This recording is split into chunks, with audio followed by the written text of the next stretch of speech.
E aí, pessoal, tudo certo? Vamos dar sequência ao SOS Focus para o vestibular da UEL, comigo, Luciano, o seu professor de Sociologia.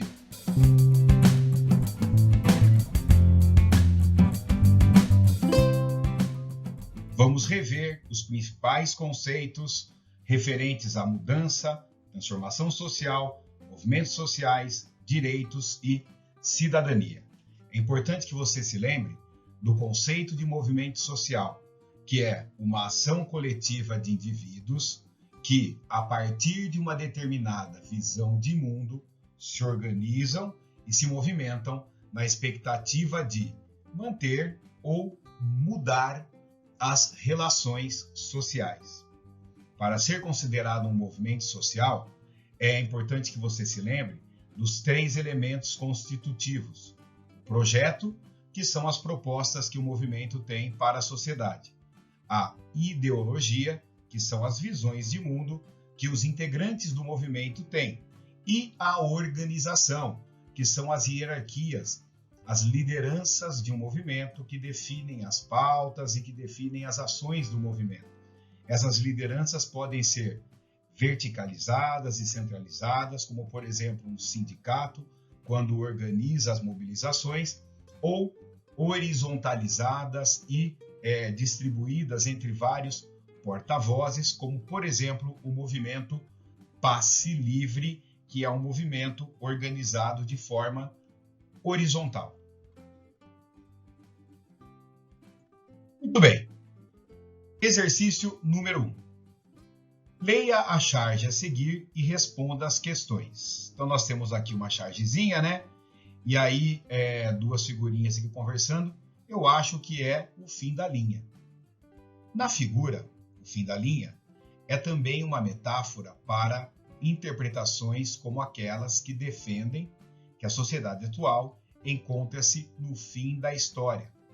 Tese popularizada pelo Francis Fukuyama, que é um sociólogo canadense, ou diante do fim das utopias, formulada por autores como Anthony Giddens e Zygmunt Bauman. Esse debate teórico e social coloca no centro da reflexão temas como modernidade, mudanças e movimentos sociais. Sobre o contexto sociopolítico e os fundamentos presentes nesse debate, assinale a alternativa correta. A. Os protestos coletivos urbanos, a partir dos anos 1990, quando ocorrem, demonstram ser uma ferramenta política empregada primordialmente pelos indivíduos mais pobres e menos escolarizados.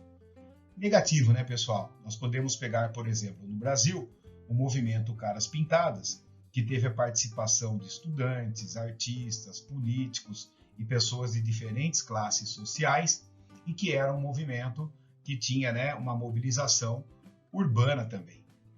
B. Os novos movimentos sociais têm apresentado como grandes traços a heterogeneidade dos atores envolvidos, a valorização das adesões individuais e as alianças pontuais independentes do pertencimento de classe. Exatamente, pessoal.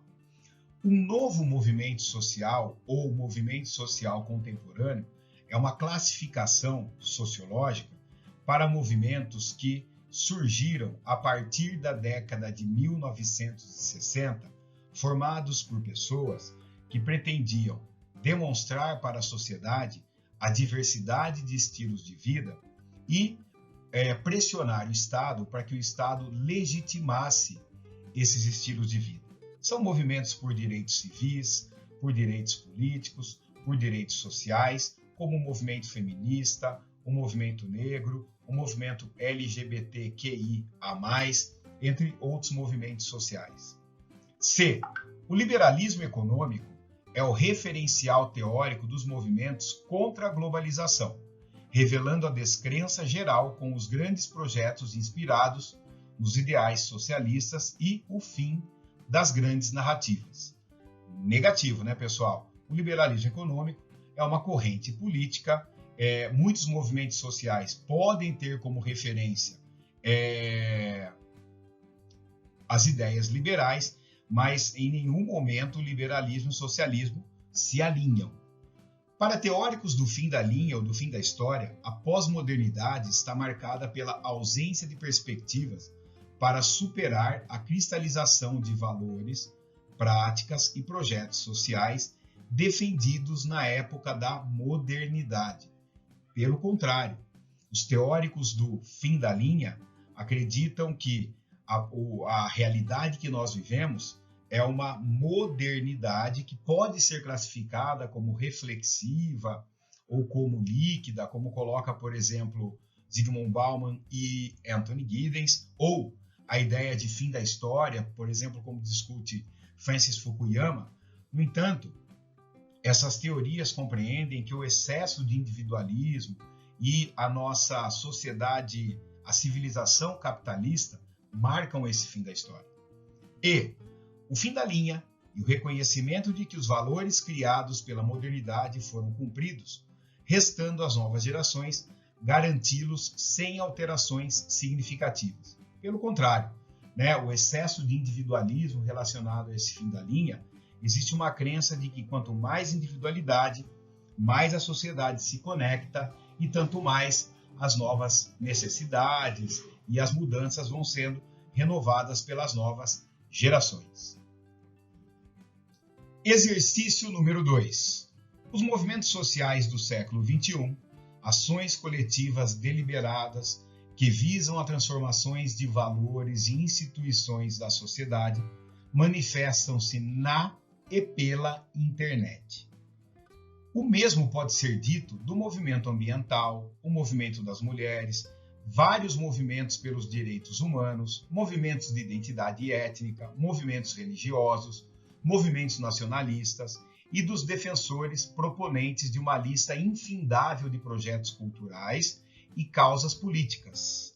Um texto aí do Manuel Castells, um enunciado bastante esclarecedor sobre o que são os movimentos sociais do século XXI e a ideia do uso das redes de computadores, ou seja, do uso da internet para conectar problemas locais e comunicando esses problemas locais como problemas globais, criando uma grande rede de movimentos e pautas globalmente falando. De acordo com o texto, a população engajada em processos políticos pode utilizar a rede mundial de computadores como recurso para mobilização, pois a internet caracteriza-se por a. Diminuir a insegurança do sistema eleitoral. Não é isso que o enunciado fala. B. Reforçar a possibilidade de maior participação qualificada. O enunciado conta que existe uma ação coletiva deliberada. Então, quer dizer, as pessoas que participam a partir de algum tipo de identificação com a causa. C. Garantir o controle das informações geradas nas mobilizações. Pelo contrário, nós sabemos pela nossa experiência que é muito difícil controlar as informações que são disseminadas na internet. D. Incrementar o engajamento cívico para além das fronteiras locais. Exatamente, pessoal. Tanto em Galáxia da Internet como Redes de Indignação e Esperança, o sociólogo espanhol Manuel Castells demonstra o poder da internet e das redes sociais e da conexão de pessoas pela internet, expandindo as causas dos movimentos sociais que nascem localmente, que denunciam problemas locais, mas que acabam tendo conexões globais, uma vez que esses problemas se repetem em diferentes locais e em diferentes sociedades. E ampliar a participação pela solução da escassez de tempo dos cidadãos. Negativo, pessoal? Não é usar a internet para ficar fazendo textão no Facebook ou, enfim, apenas vídeos, etc. Mas é reunir as pessoas na internet, compartilhar a indignação e, num segundo momento, ganhar espaço público, segundo a própria dinâmica do Manuel Castells. Terceiro exercício. Em 1978, uma greve que parecia amalucada, organizada em menos de uma semana na fábrica de ônibus e caminhões Scania Vabis, em São Bernardo do Campo, alastrou-se por boa parte do ABC paulista. Questionou a legislação sindical, então ultra restritiva, ampliou o direito de greve, deixou perplexos os patrões e na defensiva a ditadura militar, construiu novos paradigmas para a ação dos sindicatos e projetou pela primeira vez o nome de Luiz Inácio da Silva, o Lula, para fora dos meios metalúrgicos. 30 anos depois, alguns destacados militantes dessa jornada se perguntam: acabou? Nós estamos vendo aqui um exercício que se refere a uma outra classificação de movimentos sociais, que são os movimentos sociais tradicionais ou clássicos. Esses movimentos nasceram na Europa do século XIX, na esteira da Revolução Industrial, e são movimentos formados por operários, ou seja, por trabalhadores de determinadas categorias profissionais e que denunciam uma luta de classes na sociedade capitalista. Esses movimentos podem pressionar por melhores condições de trabalho, como jornadas, salários, podem pressionar por legislações trabalhistas, mas também existem algumas alas dos movimentos operários que também têm alguma expansão política, que são movimentos, por exemplo, que têm ideologia socialista, comunista, anarquista, que são movimentos que, além da representação da classe, também pretendem alguma mudança radical no Estado. Sobre o processo histórico referido no texto e com base nos conhecimentos sobre as mudanças recentes nas relações de trabalho, considere as afirmativas a seguir. O movimento grevista do fim da década de 70 aumentou sua legitimidade e importância entre os trabalhadores, porque atuou dentro da estrutura sindical oficial do Estado e por ser custeado pelo imposto obrigatório. Negativo, né, pessoal? Todos os movimentos sociais são movimentos que vão atuar paralelamente ao Estado. São indivíduos, são pessoas ligadas à sociedade civil que se organizam e lutam na expectativa de promover mudanças, de conquistar direitos. 2. Embora tenha ampliado o direito de greve e contestado o regime político vigente no país, as greves citadas não surtiram maiores consequências práticas, o que se verifica no distanciamento que adotaram em relação ao movimento para a redemocratização do país. Negativo, nós podemos perceber no próprio enunciado do exercício a força que esse movimento teve diante das pautas democráticas, e aqui é interessante notar uma das estratégias desses movimentos de classes profissionais, como, por exemplo, as greves. Outras podem ser as paralisações. Uma estratégia bastante interessante é a formação de sindicatos e entidades que representem esses trabalhadores, diferentemente dos novos movimentos sociais que promovem marchas, passeatas, atos simbólicos, que também podem constar, obviamente, nos movimentos clássicos, mas a grande estratégia do movimento clássico são as greves e as paralisações dos trabalhadores. 3. Após as greves de 1978, o movimento sindical brasileiro conheceu grandes avanços na década de 80, vistos pelo aumento das taxas de sindicalização em setores antes não alcançados, como trabalhadores rurais, camadas médias e funcionários públicos.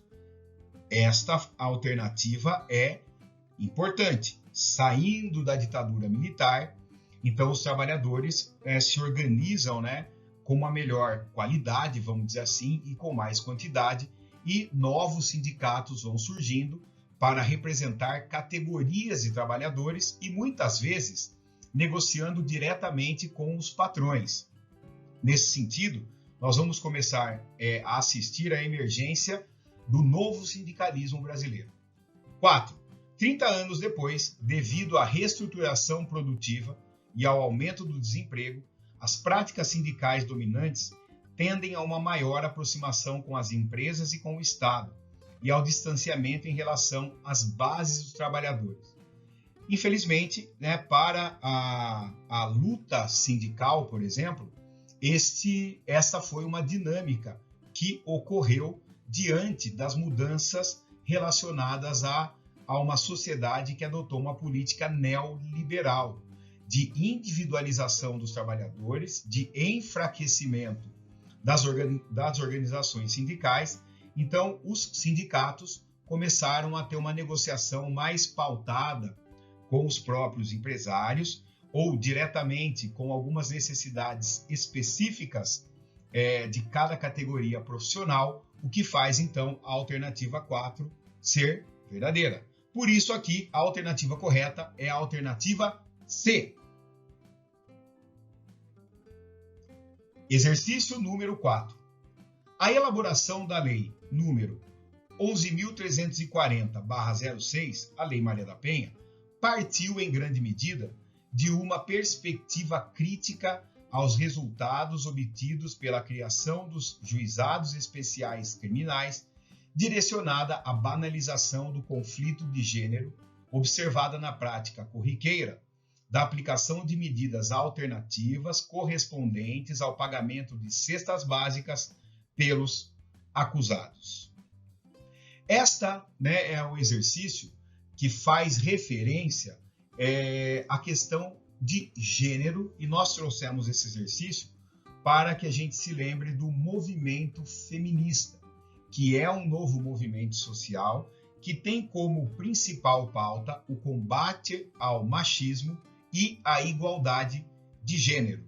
Nesse sentido, nós podemos perceber, por exemplo, a luta do movimento feminista por igualdade salarial, liberdade para as mulheres, oportunidades iguais de trabalho e também contra a violência sofrida pelas mulheres, em grande maioria ocorrida no espaço doméstico, do que trouxe a Lei Maria da Penha, mais recentemente o feminicídio como crime hediondo, por exemplo, tentando então dar forças, né, à questão de gênero, refletindo uma reivindicação do movimento feminista na expectativa, então, de promover uma sociedade mais igualitária.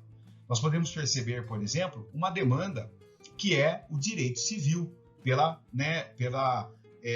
um direito que garante a liberdade para todas as pessoas. Nesse sentido, a liberdade de expressão, o direito à propriedade, a liberdade de culto, crença e fé, né, por exemplo, relacionada às mulheres. Podemos perceber também um direito político que no passado foi tolhido das mulheres, que foi o direito de votar e ser votada, que foi uma primeira pauta do movimento feminista internacional, mas também nacional, sendo garantido esse direito a partir da década de 1930. E, mais recentemente, os direitos sociais relacionados, por exemplo, à igualdade salarial, ao direito ao emprego, ao direito, por exemplo, à licença maternidade, que se refere, então, às pautas femininas. No contexto descrito, a lei citada pode alterar a situação da mulher ao proporcionar a atuação como provedora do lar.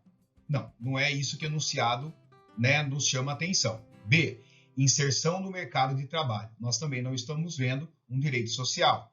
C, presença em instituições policiais. Nós também não estamos vendo, né, uma demanda do movimento feminista também por um direito social. D, proteção contra ações de violência. Exatamente, pessoal, é o direito civil sendo garantido às mulheres, o direito à liberdade de expressão, né? E, né, a segurança, que é um direito tanto social quanto um direito civil. E participação enquanto gestora pública. Não, aí seria um direito político. Exercício número 5. A demanda da comunidade afro-brasileira por reconhecimento, valorização e afirmação de direitos no que diz respeito à educação passou a ser particularmente apoiada com a promulgação da Lei 10.639 de 2003, que alterou a Lei 9.394 de 1996, estabelecendo a obrigatoriedade do ensino de história e cultura afro-brasileiras e africanas. Estamos falando das diretrizes curriculares nacionais para a educação de relações étnico-raciais e para o ensino de história e cultura afro-brasileira e africana. Nós estamos, então, diante de um exercício que expõe uma conquista do movimento negro brasileiro. Portanto, um movimento social que tem como pauta a identidade étnica. O grande projeto do movimento negro é o combate ao racismo e pela igualdade racial, a ideologia de identidade étnica e a organização, que é uma organização descentralizada, que você encontra elementos do movimento negro ou expressões do movimento negro em escolas de samba, terreiros de candomblé, ONGs, em coletivos estudantis, de esportistas, de artistas, certo? Então, algumas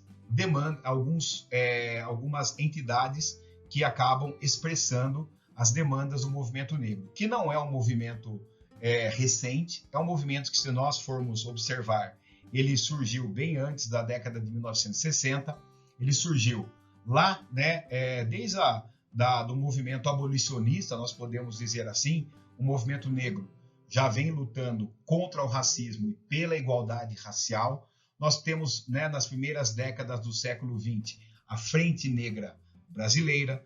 Depois, na década de 70 e 80, o Movimento Negro Unificado, que teve como grande nome Abdias do Nascimento. Enfim, Então, e hoje, esse movimento mais espalhado a partir dessas entidades que eu citei anteriormente. E uma das conquistas, além do crime de racismo e de injúria racial que está previsto na Constituição, também as conquistas com relação ao Estatuto da Igualdade Racial, o sistema de cotas raciais e a obrigatoriedade do ensino de história e cultura afro-brasileira e africana nas escolas.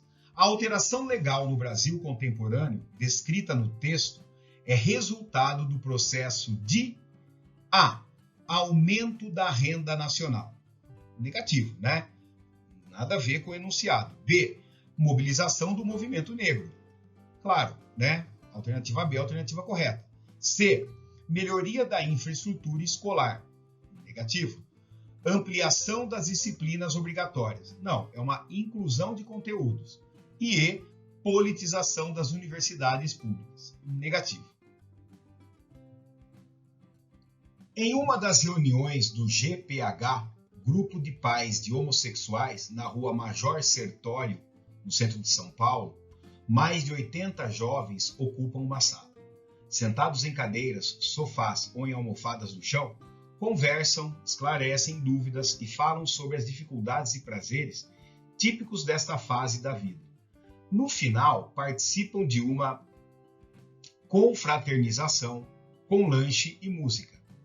O que se une nesta tarde de domingo não é política ou religião, mas a orientação sexual. Eles são LGBT, lésbicas, gays, bissexuais, travestis e transexuais, ou querem conhecer pessoas que sejam por conta de dúvidas quanto à própria sexualidade.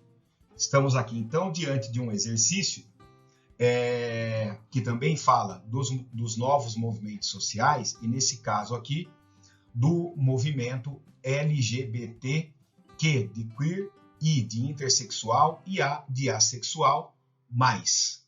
Nesse sentido, pessoal, também é um movimento que tem como projeto a identidade de gênero, que é o combate à homofobia. A ideologia é a questão, aí sim, de identidade de gênero, o reconhecimento dessa comunidade a partir da maneira como essa comunidade é. E a organização também é descentralizada. É um movimento com organização de coletivos, grupos formados por pais ou formados apenas por homossexuais, também formados por ONGs, entidades de trabalho, integrantes em partidos políticos, entre outras coletividades que representam a pauta LGBT. Muito bem. É um movimento que surge, né, no final dos anos 70 nos Estados Unidos, a partir de pessoas que eram oprimidas por policiais, o chamado aí, né, revolta de Stonewall nos Estados Unidos, onde nasce a primeira parada gay, primeira parada do orgulho gay, e dali para frente, então, as pautas LGBT foram ganhando cada vez mais popularidade e força, né, ao redor do planeta. Muito bem. Conquistas do movimento LGBTQIA+, o direito ao casamento e a criminalização da homofobia. São duas grandes conquistas do movimento LGBTQIA+. Isso inclui a possibilidade de incluir o parceiro ou a parceira em direitos como direitos à saúde, direitos a receber a aposentadoria, adoção de crianças, entre outros elementos. Tendo em conta as formas de incompreensão e intolerância que ainda marcam certas visões sobre o tema da diversidade sexual, o que embasa a criação de movimentos sociais como o GPH e de outros grupos LGBT com o mesmo perfil. A liberdade frequente dos pais de homossexuais. B. As normas legais que amparam os homossexuais. C. A participação político-partidária dos grupos LGBT. D. A necessidade de superar o medo e a discriminação. Exatamente, pessoal, né? É a solidariedade entre pessoas que apoiam, são familiares, que lutam pela liberdade, né? E, obviamente, a população homossexual que se une na expectativa de alterar essa situação da homofobia. E as tentativas de atrair as comunidades, os consumidores gays. Não, isso está fora aí do enunciado. Então, nós estamos vendo mais uma vez, né, aqui aparecendo o direito civil, que é a liberdade de expressão, o direito de ir e vir, né, o direito a se casar com quem bem entender, o direito político, né, que é o direito de conquistar, né, algumas leis que amparem esses grupos ou formar as suas comissões, né, como, por exemplo, organizações não governamentais, passeatas, e também os direitos sociais, né, no que se refere, por exemplo, à segurança com relação à criminalização da homofobia. Exercício número 7. De acordo com o sociólogo Thomas Marshall, a cidadania moderna se define em um longo processo histórico que envolve o reconhecimento do cidadão como portador de direitos civis, direitos políticos e direitos sociais. Com base nas reflexões propostas por Marshall, é correto afirmar que o sociólogo Marshall, em Cidadania, Classe Social e Status, faz um resgate cronológico do surgimento dos direitos. Os primeiros são os direitos civis, que garantem as liberdades individuais. O direito de ir e vir, o direito à propriedade, o direito à liberdade de expressão, liberdade de imprensa, culto e fé. Os direitos políticos, que se referem aos direitos relacionados à relação entre o Estado democrático representativo e a sociedade. O direito de votar e ser votado e votada, de formar um sindicato, de organizar um movimento social, e o direito social, que são os direitos que tentam garantir um mínimo de bem-estar econômico e social para a sociedade. O direito ao trabalho, o direito ao salário, o direito à segurança, o direito à educação, o direito à saúde, o direito à previdência.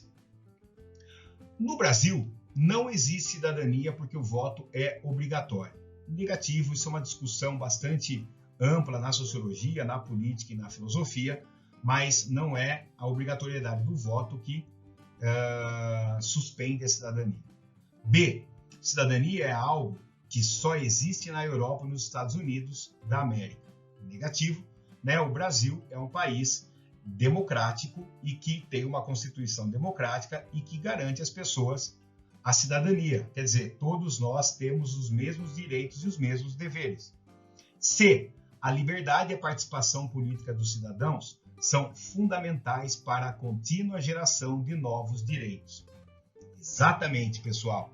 Inclusive, nós podemos falar nos direitos da nova geração, o que surgiram aí no século XXI, ou no final do século XX, o direito ambiental, o direito do consumidor, direito dos animais, os direitos digitais, né, que demonstram que os direitos não nascem prontos e acabados, mas eles vão se renovando na medida em que a sociedade também vai trazendo, né, as necessidades de novos cidadãos.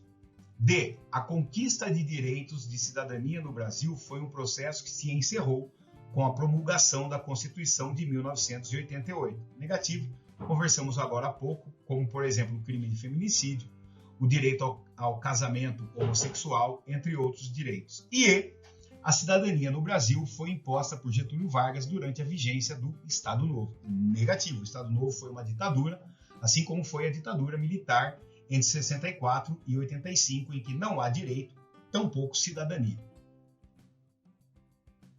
Beleza, gente boa? Vamos ficando por aqui. Até a próxima.